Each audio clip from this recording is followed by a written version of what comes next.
Quelques jours après, on voit le trio chaotique, quand soudain arriva le prince idiot.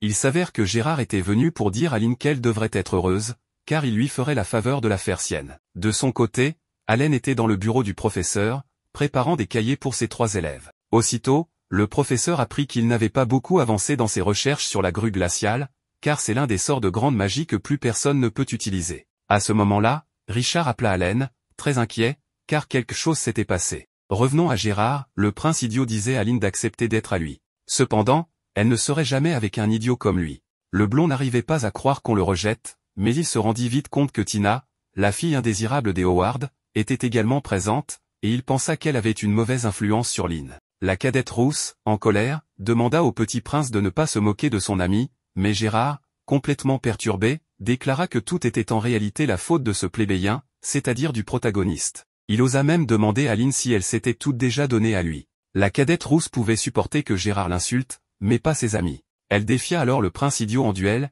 lui disant que s'il refusait, elle enverrait une requête à la famille royale pour régler leur compte un autre jour en présence de sa majesté et des 4 ducs. Ainsi, le blond n'eut d'autre choix que d'accepter. Lorsqu'ils arrivèrent sur le lieu du duel, Stella, la présidente du conseil, et Karen étaient également présentes. Les sbires du prince idiot lui dirent que c'était trop, car s'il continuait, sa réputation serait ruinée, d'autant plus que son assignation à résidence venait de se terminer. Mais le blond, furieux, menaça ses sbires avec son épée. Ainsi, Gérard s'apprêtait à attaquer Lynn. Cependant, Tina l'arrêta avec un peu de sa magie de glace. Cela ne dura pas longtemps. Stella demanda alors au prince s'il était devenu fou. Mais ce maudit lui ordonna de se taire, la traitant d'échec car elle n'avait aucune chance d'apprendre la magie suprême. C'est alors que le protagoniste arriva et remarqua que Gérard portait une épée quelque peu dangereuse. Il ordonna à ses élèves de partir, mais elles n'obéirent pas. Rapidement, le blond attaqua Allen, qui, pour gagner du temps, l'enferma dans une coupole de roche. Cela ne le retint pas longtemps, et le blond, plein de rage, promit à Allen qu'il le tuerait. Mais le protagoniste fit exploser Gérard avec de la magie noire, et les 3 filles en profitèrent pour lancer des attaques combinées. Stella réalisa alors que même sa petite sœur pouvait utiliser la magie suprême. Cependant, cela ne suffit pas, car Gérard commençait à ressembler de plus en plus à un monstre et voulait tuer tout le monde sur place. Il attaqua Lynn, puis Allen, mais Lydia arriva et, d'un coup de pied, l'envoya valser. Aussitôt, la rousse aînée demanda au protagoniste d'attaquer Gérard sérieusement. Allen n'avait pas le choix, car quelqu'un devait témoigner avant d'agir. De plus, il savait que Lydia viendrait.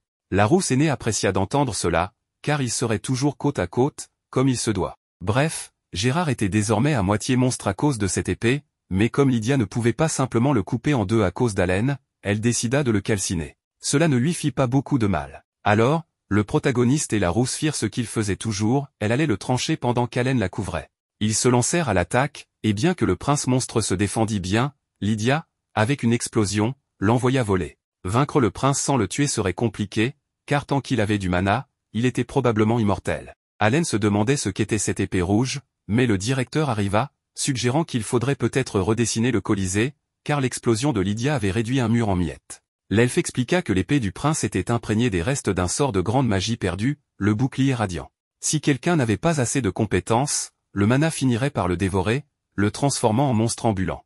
Le problème était qu'il serait difficile de le vaincre, car tant que l'épée avait du mana, elle était immortelle, et sa source était pratiquement inépuisable. En d'autres termes, le maudit prince était presque invincible. Aussitôt, le blond changea à nouveau de forme, devenant encore plus grand.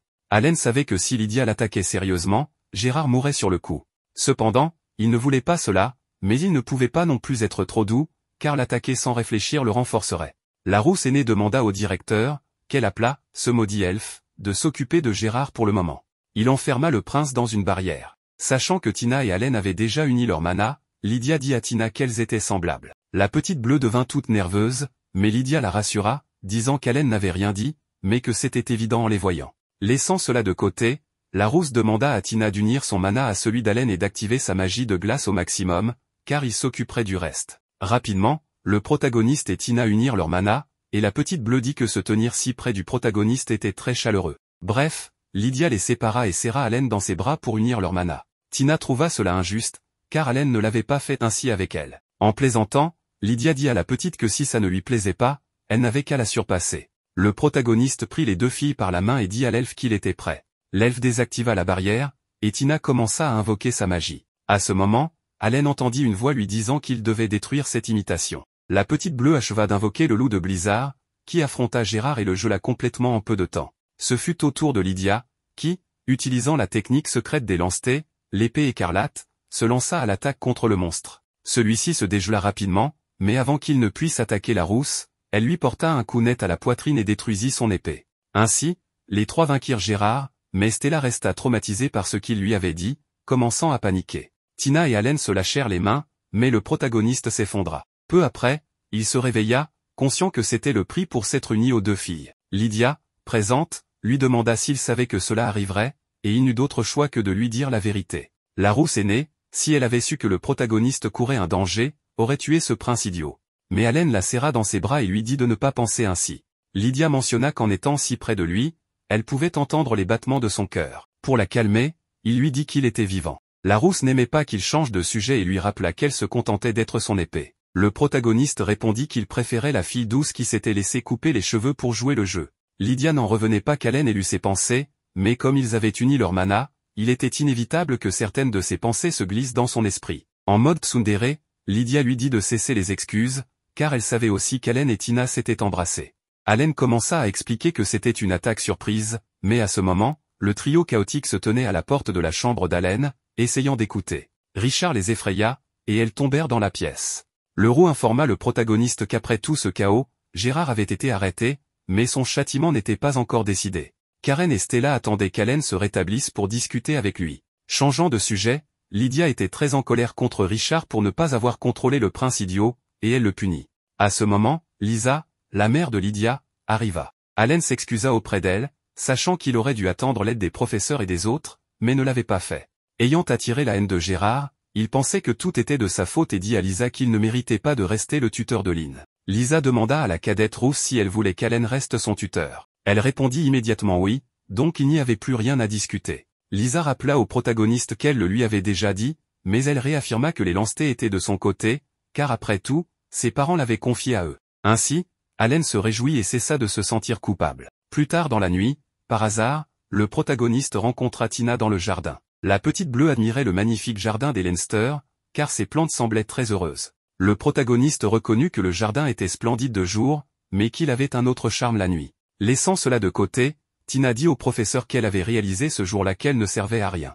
Allen répondit que ce n'était pas vrai, car sa magie s'était nettement améliorée. Mais elle ne parlait pas de cela, elle avait compris qu'avec son niveau actuel, elle ne pouvait pas se tenir aux côtés du protagoniste. La seule digne de se tenir à ses côtés était Lydia. Alors que les trois filles laissaient Allen les guider, seule Lydia était digne de se tenir à ses côtés en cas de problème. Le protagoniste dit à la petite Tina qu'elle ne devait pas se traiter ainsi, car Lydia était la dame de l'épée, la fierté du pays. De plus, elle n'avait pas toujours été forte et avait dû progresser pas à pas. Aussitôt, la petite bleue promit à Allen qu'elle ne resterait pas une enfant pour toujours et qu'un jour, elle serait capable de se tenir à ses côtés. Elle le jura sur sa défunte mère, sur le ruban et le sceptre qu'elle lui avait laissé, et demanda au protagoniste de continuer à l'observer. Il répondit qu'il attendrait cela avec impatience. Mais comme il faisait très froid, il devait rentrer. Quelques jours plus tard, Karen, inquiète, raconta à son frère que le jour où ils avaient combattu le prince Gérard, Stella s'était évanouie juste après la bataille. La louve savait qu'elle allait bien physiquement, mais émotionnellement, Stella était détruite. Depuis qu'elle avait vu Tina et les autres utiliser la magie suprême, elle était très déprimée. L'aînée aux cheveux bleus est très responsable, et malgré tous ses efforts, elle n'arrive toujours pas à utiliser la magie suprême. Stella est forte, mais cela reste une source d'inquiétude pour Karen. Le protagoniste demanda alors à sa petite sœur de l'avertir si quelque chose arrivait. Peu après, le directeur informa le héros que le prince Gérard avait été placé en résidence surveillée pour une durée indéfinie et qu'aucun des combattants ne serait puni. En laissant ce sujet de côté, Allen comprit que la voix entendue pendant le combat était celle de la grue glaciale, l'un des sortilèges perdus de la grande magie. L'elfe, bien qu'il n'ait pas pu entendre la voix, affirma que ce n'était pas un être maléfique. Toutefois, il se demandait encore ce que signifiait le terme imitation. À ce moment, Stella arriva dans le bureau du directeur, Félicia allait enfin réintégrer les cours. Comme elle était rétablie,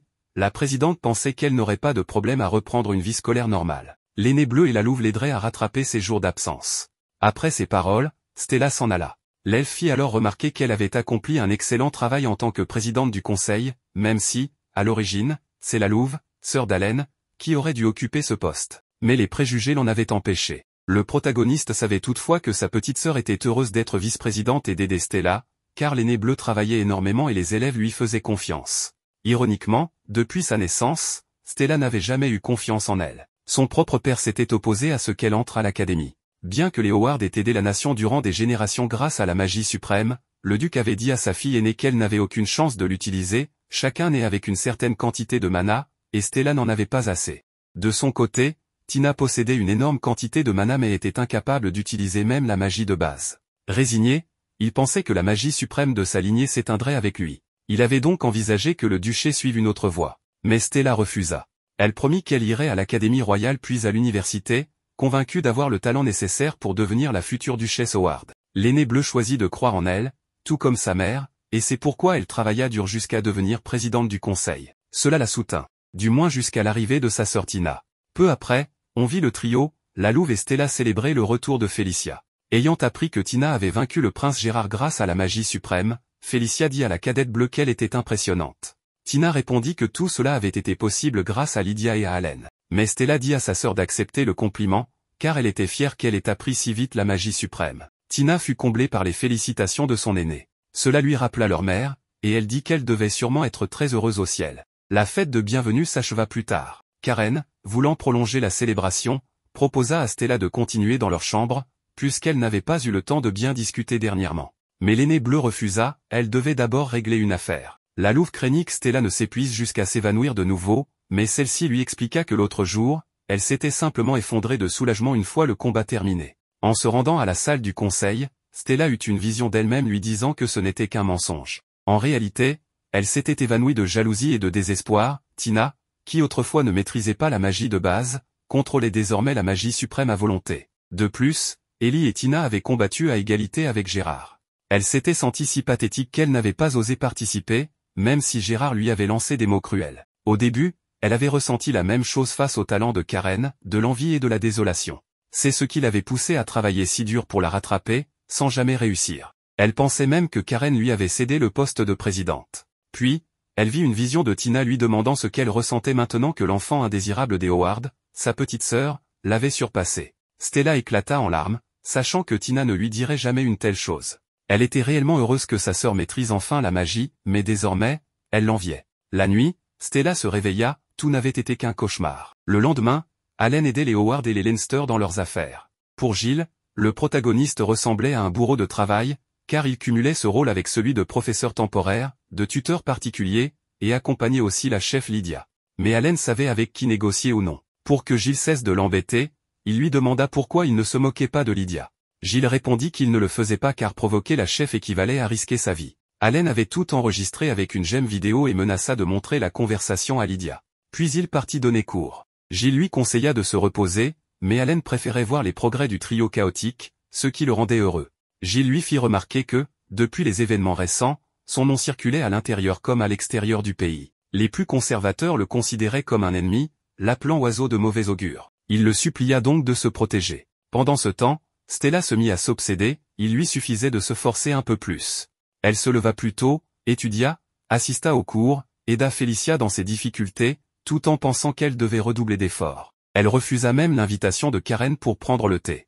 La Louve et Félicia remarquèrent que Stella agissait étrangement, mais préférèrent la laisser tranquille. De son côté, Allen retrouva Tina et lui dit qu'il semblait qu'un être lié à la grande magie résidait en elle. Il avait entendu sa voix à 3 reprises et l'avait même aperçue, bien que vaguement. Seul le protagoniste semblait capable de l'entendre et de le voir. Il pensait qu'il s'agissait de la grue glaciale, un sort perdu de la grande magie. La cadette bleue fut bouleversée, elle n'arrivait pas à croire que c'était l'un des sortilèges utilisés par le héros des contes. Le directeur partageait toutefois l'avis d'Allen. Tina demanda ce qu'elle devait faire. Allen répondit de rester calme, car la grue glaciale n'était pas maléfique, et qu'il serait à ses côtés. Elle devait d'abord apprendre à bien contrôler son mana. Lors d'un cours privé, Ellie demanda à apprendre la magie avancée. Allen expliqua qu'il pouvait lui enseigner les formules, mais que sa réserve de mana ne lui permettait pas de montrer concrètement. Ellie dit que ce n'était pas un problème, il suffisait d'unir leur mana, comme il l'avait fait avec Tina et Lydia. Elle voulait pouvoir l'aider quand il en aurait besoin. Liz les rejoignit aussi. Allen leur dit qu'elle devait se valoriser davantage. Mais elle trouvait injuste qu'il traite Tina de manière spéciale. Le trio commença à se disputer, jusqu'à l'arrivée de Lydia, qui proposa de leur enseigner la magie avancée. La chef rousse tendit la main pour unir son mana à celui d'Allen. Bien qu'il ne le veuille pas, il céda. Ils simulèrent alors de la magie avancée, des boules de feu se transformèrent en fragments de glace, un sort utile pour les attaques surprises. Il leur montra aussi une activation simultanée d'éléments, splendide à voir, dérivés de leur expérience avec les 8 bougies. Enfin, il demanda à Ellie de choisir un animal. Elle dit le cheval, et il en invoqua un. Il lui expliqua qu'il avait combiné activation composée et invocation animale, ce qui pourrait lui servir de référence. Il était certain qu'elle réussirait avant les examens de mi-année. Après cela, ils prirent le thé. Le soir, Stella, agitée, tenta encore d'invoquer le loup des neiges avec plus de précision. Mais le sort échoua. En larmes, elle se demanda pourquoi elle n'y arrivait pas. Karen et Felicia, qui l'observaient, étaient attristées. Plus tard, Stella retourna au dortoir et trouva ses amis endormis. Elle lui avait laissé du thé et des biscuits avec un mot d'encouragement. Émue, Stella but le thé et mangea les biscuits. Karen et Felicia, qui n'étaient en réalité pas endormies, se réjouirent de la voir ainsi. Stella se souvint alors que sa mère lui avait dit que si elle n'arrivait pas à dormir, il suffisait de garder le silence et d'observer la lune et les étoiles, les élémentaires la guideraient. Petite, elle avait demandé à Rosa si elle croyait vraiment que les élémentaires viendraient la voir. Sa mère avait répondu qu'elle n'en doutait pas. Revenant au présent, Stella promit à sa mère de redoubler d'efforts.